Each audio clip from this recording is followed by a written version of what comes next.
Welcome, everyone, to the Aliveness Habit, refreshing conversations with everyday masters of aliveness. I'm Alexandra Howard, and this is a conversation series that is dedicated to exploring the experience of aliveness. How do we each feel alive in our everyday lives, and how do we grow that experience of aliveness? It's different for each one of us, and I love having conversations with people who have been on this journey and on this path. And I love illuminating what their experience is so that we can learn and we can continue growing together. And so I have a beautiful guest with me today. I have a friend, a very, very good friend, Jill Taylor, and also a client. We've been working together for the past 4 years. And it's Oh, been, yeah, it's been an amazing journey. And I invited Jill on to talk with me, and she's like, sure, I don't know what I'm going to talk about or what I'm supposed to do, but yes, let's do it. let's do it. Absolutely. You bet. Up for anything. And so here we are. Here we And are. yeah, and it's off the cuff. These conversations are never scripted. We don't know what's going to come out. They're not edited. So, que Here we sera, go. sera. Here we go. So thanks, Jill, for Yeah. being Hi, here. Alex. Hello. I just saw you last night, I so know. I know. Great. Well, and we're always in person when we have exactly. Yeah. our sessions. So A this is little weird. a Yeah. little different to see each other on Yeah. a screen. Yeah. But yeah, I appreciate you being here, and I know your journey has been just such a magnificent one, and it continues as it does because our journey never really ends. We're always, in that space of growth. But I really appreciate you being here because I just know that there's gonna be lots of cool tidbits Yeah. and Well, I appreciate you asking me to do this and also appreciate the, sharing my story to hopefully, help out some other people too, because it really has been a magnificent journey for me too. Mhm. And again, ongoing. So yeah, I'm happy to be here. Awesome. So I'm going to kick off with a question, and the Yeah. question is going to take us down whatever path we go. But the question is, what does aliveness mean to you, and how has that experience of aliveness evolved over time for you? Yeah, it's a really I mean, we talk about aliveness a lot. And I've been thinking about this because it definitely isn't what I would have thought aliveness was, 4 years ago. And what I came up with was that for me it's presence. So whereas I think in the past it was always about, excitement and stuff and pushing myself and success and all these kinds of things, and it feels very much the opposite now, where um being able to be where I am all the time is calming and exciting, and so much more satisfying. I remember when I was I we obviously this journey started with a different version of myself, and I was really, there's a lot going on, and it sort of had that feeling of like, I mean, the reason why I came to you obviously was that it's like I just couldn't keep living the way that I was living. A whole series of felt like tsunamis happened kind of all at once, and um it was just like I can't do this anymore. And part of it was, I kind of lost the ability to decide for myself, and I was so caught up in so many different things, being pushed and pulled in so many different directions that I just didn't even know what was up half the time. And I was always not where I wanted to be. I was either, when I was with my kids, I wanted to be with my partner. When I was with my partner, I wanted to be with my kids. I was just never, I could never actually just be in the moment. My first thing that I did for myself was I went on a little trip to visit some really good friends, down in Costa Rica. And it was like, even booking the trip was hard. I could, taking that like pressing the send, like the okay button, accepting I'm going to take this flight. And like, it felt so big to be choosing something that was just for me, had nothing to do with anything other than I'm just going to go take care of myself for a few days and go with be some really beautiful, supportive friends. Um, and and and got down to this place, and it was a very simple existence that they had there. And in the room there was this little, um, wood piece on the side of the table, and it just said, "Be here now." And I took a photo of it, and that became sort of this like, this is what my goal is.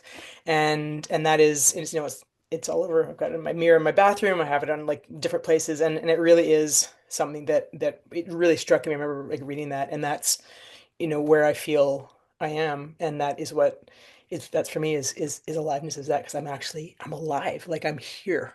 I'm making my choices, and that was probably the thing that I was when I was thinking about, my answer was the way to be here now, the way to feel alive is by feeling in charge, by making choices. And that has been the biggest change that I've had in my existence is I now choose everything. And that takes so much work when you're used to just like react like this, what am I doing, like that kind of thing, and never feeling you have any choice at all. And so I think it comes down to that. Wow. Mm. Hmm. Hmm. That's amazing. Yeah, I'm like, hmm. Hmm. Yeah, Hmm. yeah, Um, yeah, choice. My yeah, goodness, what a yeah, great word. And I know I remember earlier on, we used to use the word stay a lot. yeah, Stay, stay. Yeah, and you tattooed yeah, yeah, love yeah, it. yeah. Because it was like this the practice of staying, Hmm. Yeah, just like stay. yeah, And when we have that impulse to constantly be going or to yeah. be pulled over here, or I don't like what's happening right now, I'm gonna go over here and do something else, like the distractions and all these things. And the practice of staying in it Hmm. For is sure. kind of what I'm hearing and what I've seen with you and witnessed with you as well is like the Yeah, practice of just yeah, learning how to stay in it, yeah, with it, for yeah, it, by it. yeah. Um, and That was one thing and when I've spoken to other people about, the work that we've done together, that there's one thing that does stand out to me a lot of times, and I come back to this a lot in my role too, is that idea of like when you're sort of in those moments is like, you come to an intersection and you can either keep going straight the way you've always done it, or you can decide to turn right, or you can turn left, or you can just sit there. And that again, that's the slowing down thing. That's the thing, like is that's the moment, that's the pause, that's the thing, like what do I want to do right now? Which direction? And I've even, of course, in this journey, sometimes I've chosen the way that I know is probably not the best way, but at least I chose it, right? mm, So it was that conscious, I was that exact that thing. It was like I'm here, I'm sitting with it, I'm not comfortable, I'm not whatever. I want this to go away, or I don't want it to go away, or whatever. But it's that yeah, that slow, that stay, that moment to say, what I have a choice, and I can choose badly, and I can choose goodly, and I can choose same, or I can choose, whatever, but that's it. And to have that awareness that mm, even if you are maybe choosing something that maybe is going to hurt you, but you're still doing it, as opposed to just being like, wow, how did this happen again? Like, how did I end up here again? What's going on? Right? Or man, I didn't even think that went through, or all those kinds of things, or being like, I'm going to do something very different, and I know it's going to be uncomfortable, and it's going to be painful, and it's going to feel really weird for everybody else who's used to me saying yes, but I'm just gonna I'm gonna do it. wow. Oh yeah. And so, what what's become more possible for you from the space of choosing, of really being intentional and slowing down? What have you noticed has opened up? Yeah, I think well, again, I do have a lot more space in my life now, a lot more like air in my life. I don't have I rarely have that feeling of like, crazy panic and go, go, go. And when I do have it, I'm so aware of it that I know like I want to slow it down, or to recognize it's okay. So it's like a little time I'm in right now, and then to know, like, to create space to recharge when I need to. So I think it's allowed me to live well, more intentionally, right? So I can I'll very like I just feel like I guess it's just feeling that feeling of in chargeness, so that I rarely find myself in situations that I don't want to be in anymore, Mm, right? Or mm, if I'm doing it again, it's back to that thing. I choose something I know it's not great for me, but there's a reason why I've chosen to do it. Maybe it's because it's for somebody else that really needs that kind of a thing, right? So I think it's just allowed me to live more closely to who I want to be. Um, and it's changed every relationship that I have in my life. Maybe mm, one no, it's changed every single relationship I have in my life. Usually for the better. Yeah. In Um, what way? Curious about. uh, because um, because because I'm showing up more, I guess let me go back a little further too. The choice thing is also the only way you can make choices is by knowing what you want, right? And so when you're stuck in this maelstrom of everything, you often don't really know what you want, or maybe you think you know what you want, but maybe that isn't actually. Maybe it's again somebody else's decisions or judgments or what your expectations you were supposed to have, like all the things that we just kind of get on this like train that we get onto in our lives. Um, and so to know how to choose, you have to really dig in and figure out, who am I? What is at the core of who I am? What's important to me? What does make my body feel good? What makes my mind feel good? What makes my heart feel good? Like those kinds of things. And so it's a real it forces you into really looking at what's going to make you feel alive. And Mhm. so I think like with that, so let's say with relationships is like if something isn't working or is working, it's even if there's something isn't working, but you still need to be in that relationship, then you can show up much more with what your needs are and modify that relationship. So either you don't feel like you're constantly in something that's like sucking you dry or again like again being in a place that you don't want to be like again you can by knowing what who you are and what you stand for and what's important is then you can show up in every relationship a little bit well like yourself and then it's that feeling too and then if you can practice that of being like this is what I want who I want it's also very clear for everybody else around you so then they can engage with you differently too right because so often relationships especially ones that aren't great are just because you're like back and forthing in something that no one really knows what's going on but even if one person in that relationship can be like, nope, I'm taking charge here. This is what's going to do. This is all that I'm going to allow. Well, then they also have that choice too, to decide to engage or not to engage and that kind of thing. So I think that it's about, yeah, it's the really, you know, really getting good at knowing who I am and what's okay and what's not okay, and then holding that, and then everything else, there's that ripple effect, right? Mhm. So I Wow. think that's and then sometimes and then then there's some relationships that are just really like you just can't do it at all anymore Mhm. because it's just so far out of your integrity and so far out of right. So it just allows for being much everything keeps coming back to just being so super true to yourself Mhm. and yeah, I think Yeah, I love what you're saying, and I feel like a word's coming forward for me in the word of discernment. yeah, It's really the practice of discernment where you're able to discern in any given moment what the right choice is for you in that moment. yeah, And I say that because I think a lot of the work that, we've done and that I do with my clients is breaking out of this kind of this pattern of either rigidity or mhm, chaos. We're just right, right, swimming in these two opposing yeah, soups.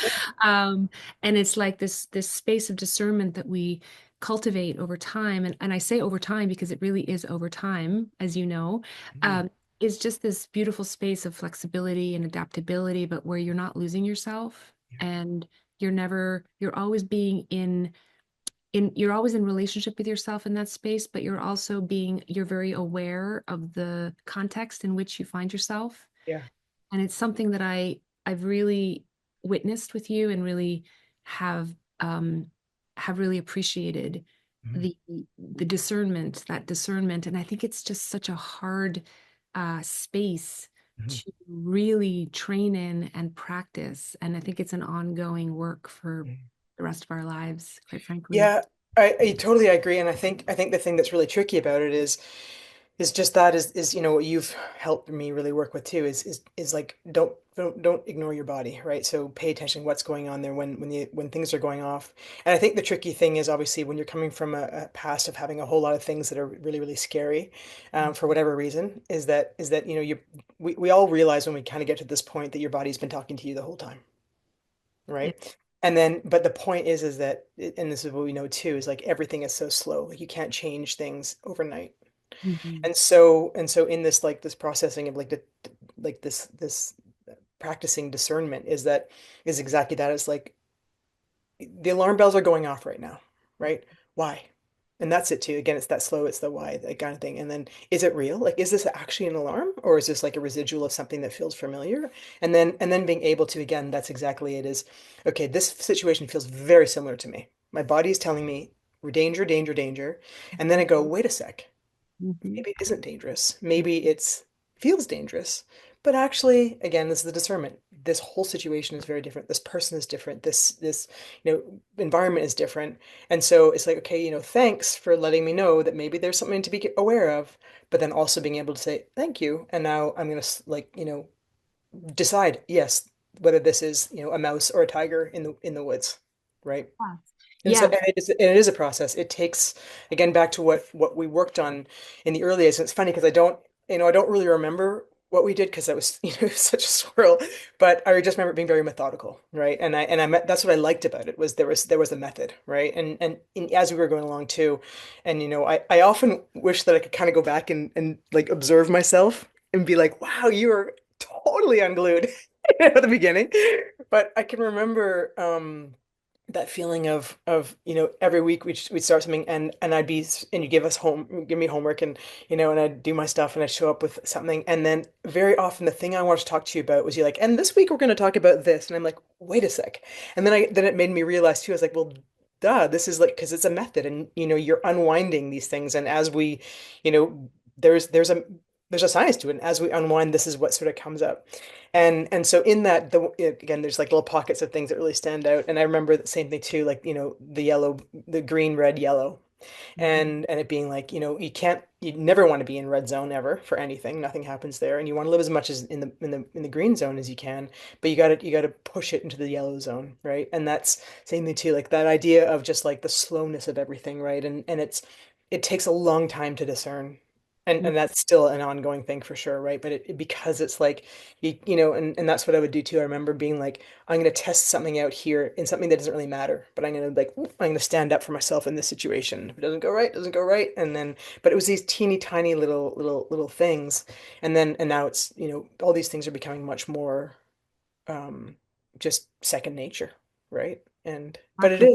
it's a Yeah. really, it's an interesting, Mm. it's an interesting thing. Anyway, I guess it'll always be the practice of discerning because there's, a lot of stuff out there that's still trying to. Yeah, and I also hear you often say you speak to your nervous system, and I think discernment it's tied to our nervous Yeah. system, and the Yeah. more we can create safety within our nervous system, Mhm. For um, sure. the more we're able to discern, right? The more we're able to sit in something that might feel a little unpleasant or that might feel a little bit painful or scary, but we can stay in that space without running, panicking, flighting, fleeing. Yeah. And I think that, you've in essence been retraining, you have retrained your nervous system, and you have a completely different operating system Mhm. Yes.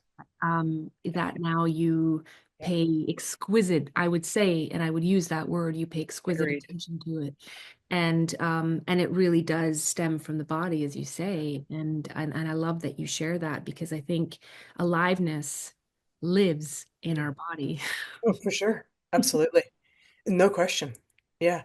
Yeah, and that's it too, right? Like when you back to that, just the first question about aliveness is like, whenever the times because obviously it's never great all the time, but the times when parts of my life are not feeling, maybe in control or whatever it may be, or like the parts where I'm feeling like, maybe I'm being pulled into something that I don't want to be pulled into. It's amazing how much of an energy suck it is. And talk about not feeling alive in those moments, right? You And talk about notice, not being present. and you Right. notice that's the thing that this work Right.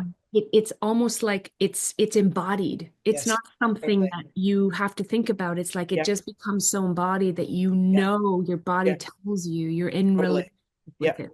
Tells Yeah. you, For yeah. sure. Yeah. Yeah. And that's the thing that I really, when I think about like the before me and the now me, is that because of all the work that we've done together and all the training and all the reps and the everything and like, oh my God, we're at this again.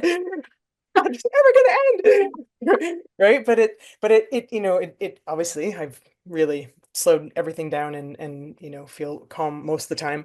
And so what then becomes even more aware, I'm so much more aware, is that when then those moments are happening, like when I'm in an energy suck with something, or like, or my suddenly my days are too busy, and I'm being pulled in too many directions, it really is like, if there's like sort of a flat line of how my life is. And it's not a flat line, I don't want to use flat line as a bad way, but it's like kind of a steady flat line that I live mostly now. And Mhm. then these moments, they're like big spikes, right? And they stand out so much, and they're so uncomfortable.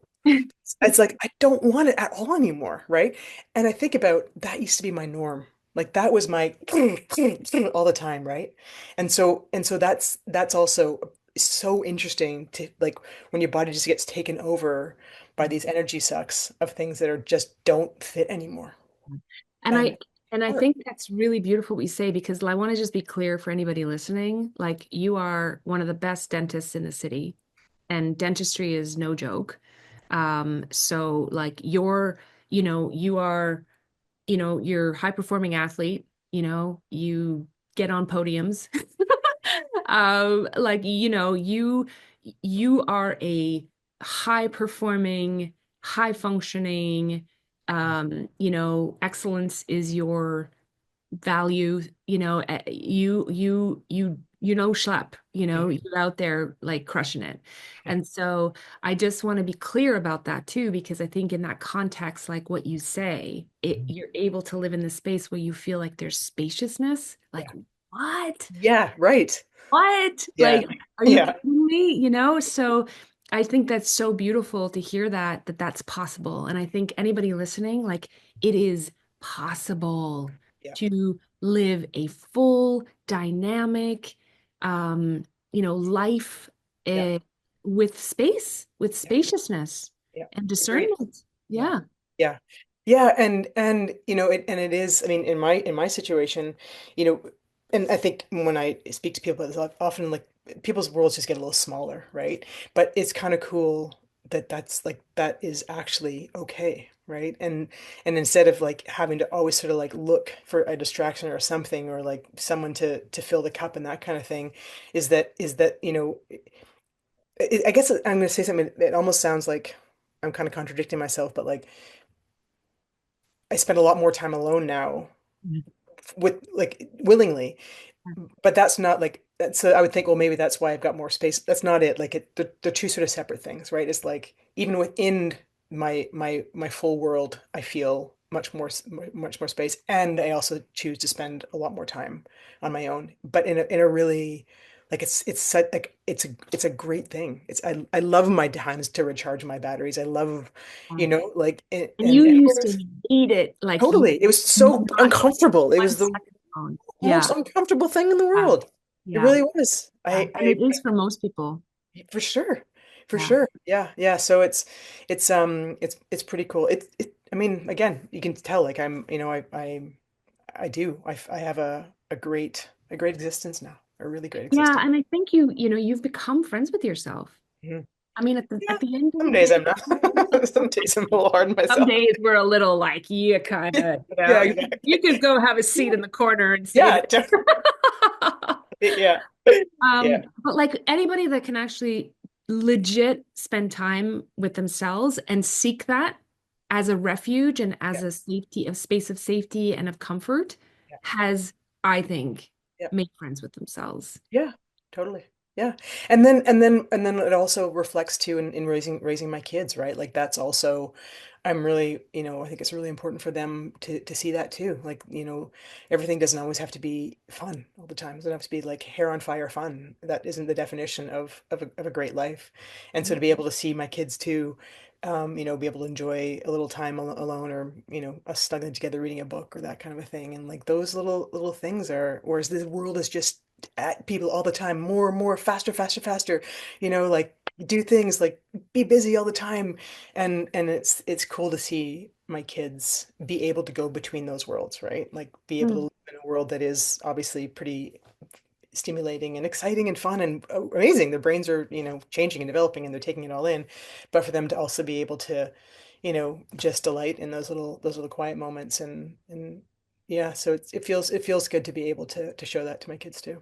Yeah, and on that note, I'm curious, what's important about doing this work for you? Like what was it? What is Oh, it? that was the driving force. 100%. Kids? Yeah, Yeah. my kids. Yeah, Yeah. for sure. Yeah, 100%. Because yeah, Yeah. it was like I said, everything was kind of haywire and Mm, I wasn't operating at my best. And I had a pretty big life change. And it was a forced slowdown. I had, I had cancer treatment and it was really tough and grueling and horrible but it was a forced slowdown. I wasn't in anything anymore because I got so sick and I couldn't do anything much. I couldn't be anything more than a patient, which was also very weird for me too. mhm. So many responsibilities, right? Owner, professional, mom, everything. Daughter, friend, athlete, like just, partner, all that kind of stuff. And to literally only be able to get through my day to take care of my needs, which were pretty much just to like not feel disgusting all the time. And but it was just, hours and hours and hours of forced to have a look at things. And and the other side of things coming out into like a world that was bonkers. Like just it was just a lot. And but like that forced slowdown really made me kind of go, okay, who am I in this world? Who do I want to be? Who do I want to be to my kids? What do I want them to be growing up like seeing in action? And so, Mm, and even ever having that feeling, like I said, like I was always kind of where I wasn't supposed to be in my head. And I stripped it right down. And I was like, this is, I need to be healthy. I need mhm, my body to be physically healthy, emotionally healthy, mentally healthy. And when I have those things, then I can show up the best for these kids who need me. mm, And so everything then was like all the choices I made thereafter was it was all about that. It was like these two little bunnies that I have. This is all I got. This is all they they have others, but that was a real driving force, and I just really narrowed everything down, and all the decisions ever been like, is this in the best interest of myself for the kids? mm. And that was my mantra for many years actually, and it took a long time. It also coincided with COVID, so it was easier to just be like, the three of us. But I didn't let people into that bubble until we were really strong and I was ready and they were allowed. Mm. Right. So Yeah. it's been it's Um, it's been amazing. It's really like that's been a really cool thing. And then to see them, um, you know, just to see how they've grown through that too. And every once in a while when I hear them say things like, that are sort of like, out of my mouth kind of a thing, then I'm like, oh, they're listening, they're hearing, they're picking up on these things. They're learning um, about feelings, right? They're learning about how to, pay attention to friendships and how they feel in their body with friendships. And if there's anxiety, learning how to breathe through things. And it's pretty cool. It's pretty cool. And to be able to like get that into kids' heads now, not waiting until they're, 45 years old and, Sure. on the floor sobbing. On the floor sobbing. Well, everybody has an on the floor sobbing moment. Like Come us, on. you Eat, know, pray, love. us. Everybody's got it. Do you feel like you're a good role model? Do you feel satisfied in your role as Yeah, a yeah, I do. Most days. I always see, a I'm- nice feeling? That's a yeah, beautiful feeling, actually. That's a really what is the feeling that goes along with that for you? yeah, probably warmth. Yeah. Yeah, yeah, yeah, yeah. I mean, as parenting is not not easy, not straightforward, and the last thing we ever want to do is hurt our kids, right? Like that's the biggest thing. We don't want them to hurt. We don't want to hurt them. Mhm. And so obviously sometimes, the things we need to do as a parent feel like we're hurting them. And but that sort of like always getting coming back to like knowing what my values are, what's really important, and of course what I want, and what I'm hoping to pass on to these kids to also pass along in the world too. So it's kind of that like the feeling of warmth. Yeah, Yeah, yeah, beautiful. yeah. I love that. I love that. I love hearing it. I love hearing it back, it's just it's really special and really powerful. Mm. And so what's one thing as we wrap up? Uh, what is one thing that you would like people to know about aliveness? Um, yeah. Well, the first thing that came to my mind there was slowness, right? So that is where everything happens, slow stillness, right? And so I think again, if someone is in their, you know, in that place where, just not things are just not feeling right and they know they want a sort of a little shift. I think the whole idea is that you're going to find a very different definition of what aliveness is, right? I think that what we think aliveness is based on what we're being sort of, told in this world, what's alive probably isn't anything what you think aliveness is going to be, right? And aliveness doesn't, because I think I often think of the word of again, yeah, aliveness. I think in my brain like skiing really, really fast, and like having the feeling of like and the intensity, Euphoric of, like, feeling, yeah, like real intensity adrenaline, and like and right, everything's good all the time, and everything is right, just yeah, yeah. awesome. And like I said, when I thought about this, I thought, wow, aliveness is presence, and presence isn't always about having your hair on fire. Presence is just about being where you are, being here now. And so I think that's really, I think it's like that thing is like you probably have no idea what aliveness means to you.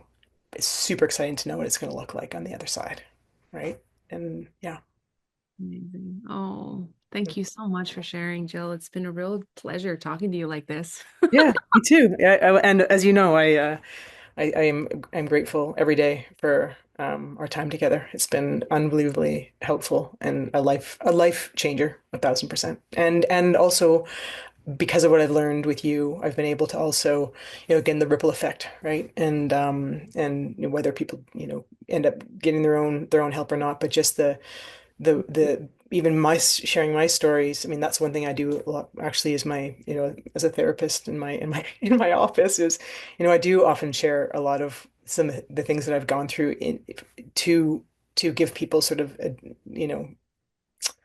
um just context for how things can be a little different. So like I say, that ripple effect, right? And really sharing um that things can be different,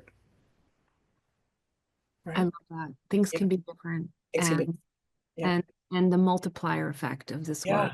for sure. No, it's one And on one, but yet it's not one on one. It's actually no, one right, to many, you know? right. It Um, really is. that Yeah, it does yeah. ripple out, and it does, and that's the way Mhm. I really lean into it as well. And I think that Yeah, matters now more than yeah, any other yeah. time in history, perhaps. This is the moment. R- Right. Totally, because it's so different from what the rest of the world is like right now, right? And that's it. Like back to the whole thing about relationships is that, you know, I have changed how I engage in a lot of relationships, which has then changed some relationships.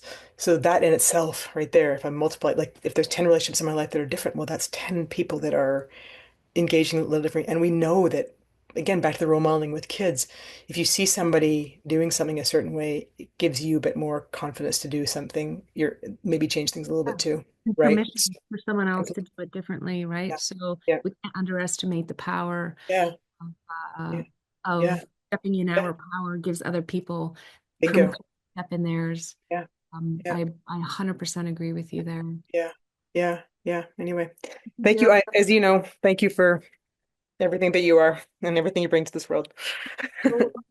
thank you for sharing that. I Yeah, appreciate it so you much. bet. All right, have a great rest of your Friday. You too.